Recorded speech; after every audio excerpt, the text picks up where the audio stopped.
Good morning बच्चों।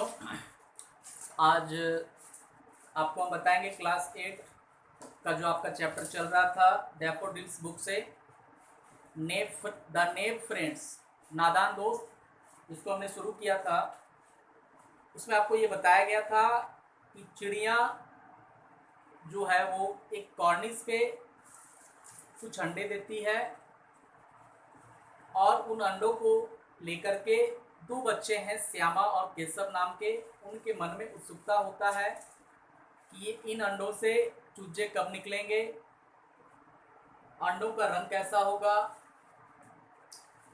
तो ये जो बच्चे हैं काफ़ी चिंतित होते हैं और इसी चिंता में वे बच्चे क्या करते हैं, उस चिड़िया के लिए, चिड़िया के जो बच्चे हैं चूजे, उनके लिए भोजन इत्यादि की व्यवस्था करते हैं। अब इसके बाद आपको बताया जाएगा कि किस तरह से बच्चों ने उस चिड़िया के लिए इन चीज़ों का व्यवस्था किया। देखिए, सबसे पहले है कि बच्चों ने उसकी भोजन की व्यवस्था कर दी है। अब आगे देखिए, but where to get the cloth for shelter. अब चिंता उनके मन में ये था कि वो जो चूजे हैं, चिड़िया के जो चूजे थे, या चिड़िया के बारे में कि वे अब धूप में कैसे रहें, धूप से उन्हें कैसे बचाया जाए। तो धूप से कैसे बचाया जाए, इसके लिए वे क्या करना चाह रहे हैं, शेल्टर बनाना चाह रहे हैं। तो उस शेल्टर के लिए क्लॉथ की आवश्यकता पड़ेगी। तो वो बच्चे कहते हैं कि where to get the cloth for shelter. समस्या ये था उनके पास कि उस शेल्टर के लिए क्लॉथ कहां से लाया जाए, and how to make the roof stay up without support. और बिना किसी सपोर्ट का उस रूफ को, ठीक है, कैसे रूफ तैयार किया जाए, अर्थात छत कैसे बनाया जाए, छायादार कैसे किया जाए। Keshav puzzled over the problem for a while before it was finally resolve. Keshav इस बात को लेकर के काफी देर तक चिंतित रहा, परेशान रहा, वो परेशानी में था, लेकिन अंत में उसने इसका सॉल्यूशन निकाल लिया। Go and bring the garbage basket, make sure माँ डजंट सी यू। केशव अपनी बहन श्यामा से बोला, go and bring basket garbage, अर्थात घरों में जो हम लोग कूड़ा करकट या कचरा फेंकते हैं उसके लिए एक बास्केट रखते हैं, उसी बास्केट में डाल करके कूड़ा करकट या कचरा को बाहर ले जाकर फेंकते हैं। तो उसी प्रकार की जो एक बास्केट है उसके घर में, उसको वो लाने के लिए अपनी बहन से कहा, और उसे यह भी कहा साथ साथ कि ध्यान रहे कि माँ जो है इसके बारे में माँ को जानकारी होनी नहीं चाहिए, वरना क्या होगी, हो सकता है कि माँ उन बच्चों को डांटेगी। But it's got a hole in the middle, will it keep the sun out. लेकिन बच्चों ने जिस बास्केट को लाया, जिस टोकरी को लाया है रूफ बनाने के लिए, वो टोकरी क्या है, बीच में होल है। होल मतलब छिद्र, वो छेदा था उसमें। तो वो कह रहे हैं कि क्या इससे धूप रुक पाएगा। First bring the basket, Keshav ने कहा कि तुम सबसे पहले बास्केट को तो ले आओ। I will take care of the hole, मैं उस होल का इलाज कर लूंगा, अर्थात मैं उसकी व्यवस्था कर दूंगा। Shyama went running and returned with the basket. Shyama went running, Shyama दौड़ते हुए गई, and return with the basket, और वापस कैसे आई, बास्केट के साथ, अर्थात वो टोकरी लेकर के आ गई। Keshav stuffed the hole with some paper and rested the basket against the branch of a nearby tree. Keshav stuff का मतलब होता है ठूसना, अर्थात उस बास्केट में जो होल था, छिद्र था, छेदा था, उस छिद्र को केशव ने क्या किया, पेपर से उसको स्टफ कर दिया, अर्थात ढक दिया। ढकने के बाद उसे एक पेड़ पे ले जा करके, पेड़ की जो ब्रांच होती है, नजदीक में ही एक पेड़ है, उसी पेड़ की एक ब्रांच पे उसे रख दिया गया।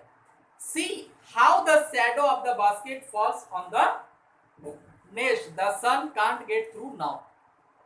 अब वो कहा कि देखो, टोकरी को जैसे ही उस पेड़ पे रखा गया है, अब वो कहता है कि देखो वहां से अब धूप उस जगह पे नहीं आ रही है, Shyama thought admiringly how clever her brother was. Shyama अब सोच रही थी बड़े ही प्रशंसित प्रसन्न मुद्रा में कि उसका जो भाई था वो कितना चालाक था, चतुर था।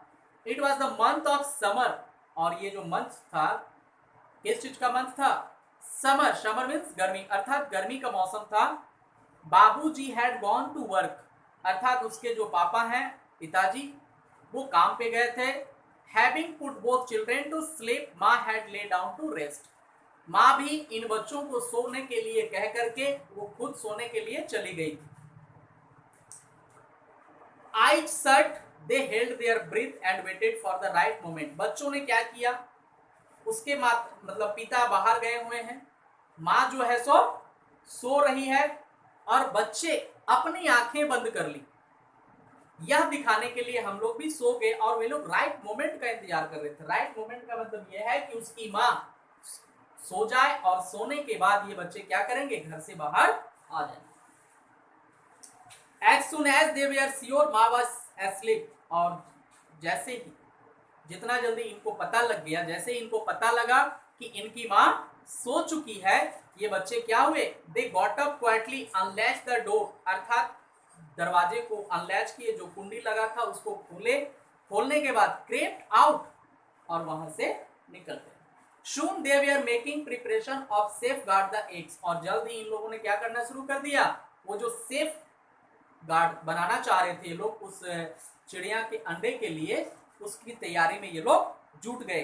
Keshav brought A stool from the room, Keshav room से एक स्टूल ले आया, but it was still not high enough, लेकिन ये उतनी ऊंची नहीं थी जो कॉर्निस तक चला जाए। अर्थात केशव उस स्टूल पे चढ़ करके कॉर्निस तक पहुंचना चाहता है, तो वो स्टूल इतनी ऊंची नहीं थी कि वो आसानी से कॉर्निस तक पहुंच पाए, इसलिए he then brought a small bathing stool to place under the first and gingerly climbed on top।